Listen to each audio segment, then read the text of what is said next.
Hello guys, in today's video we're gonna talk about how to fix Messenger black screen problem.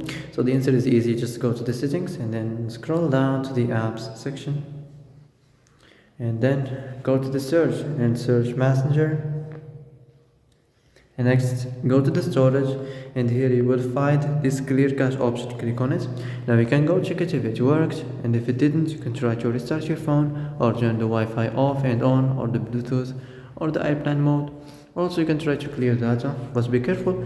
If you clear data, all the Messenger's data will be deleted. This includes all files, the settings, the accounts, the databases, etc. So be careful if you want to clear your data. So that's it for today's video. I hope this is the answer you've been looking for. And if you like this video, don't forget to like and subscribe, and see you in the next video.